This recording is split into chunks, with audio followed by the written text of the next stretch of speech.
Saudara-saudari yang terkasih, Yesus menunjukkan kuasa dalam menyembuhkan mertua Petrus dari sakit demam. Kuasa Yesus dalam melakukan mukjizat adalah penyataan juga dalam karya kedatangannya, yaitu salah satunya menyembuhkan penyakit. Segera, setelah penyakit itu disembuhkan, mertua Petrus itu melayani Yesus.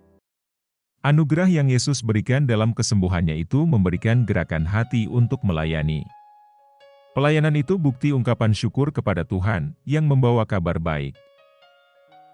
Rahmat dan anugerah kesembuhan juga ditujukan kepada banyak orang. Namun, penulis tidak menyatakan pelayanan setelah mereka mendapat kesembuhan. Ini hal yang mungkin terjadi ketika kita mendapat kesembuhan, karena banyak orang telah menerima kesembuhan, lalu arti untuk bersyukur itu juga hilang. Ketika mukjizat tidak disadari, hal itu menjadi biasa dan banyak yang kurang memiliki kesadaran untuk bersyukur. Maka, keinginan dan perwujudan dari rasa syukur itu menjadi hilang. Ketika kita memahami lebih dalam, yaitu sumber hidup Ekaristi yang kita rayakan itu tidak disadari memberi efek baik dalam hidup, maka kehadiran Kristus pun tidak ditanggapi secara nyata. Proses beriman kita bukan hanya dalam imajinasi, tetapi perbuatan yang sungguh dinyatakan, seperti mertua Petrus.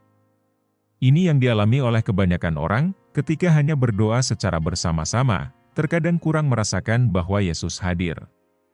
Sehingga, doa kita hanya lewat begitu saja.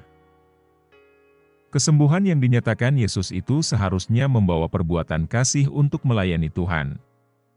Kita diberi teladan oleh mertua Petrus, supaya melakukan pelayanan karena sudah mendapat anugerah. Mungkin kita diberi kelebihan, atau rahmat, tetapi apa yang harus kita nyatakan untuk bersyukur kepada Tuhan? Tentu kelebihan kita itu kita gunakan untuk melayani, supaya kita mampu untuk bersyukur secara nyata.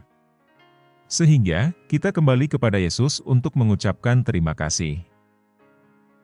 Kalau kita melihat, bahwa Yesus itu menyembuhkan karena kuasa dan kasih-Nya. Pernahkah kita menjadi penyembuh bagi yang lain? Dengan kata-kata yang meneguhkan, mungkin kita dapat menyembuhkan mereka. Yesus menghendaki damai dalam dunia ini. Kesembuhan dunia ini, dasar rahmat itu terletak pada kebangkitannya, yang membawa keselamatan kepada manusia. Semoga Tuhan memberkati. Amin.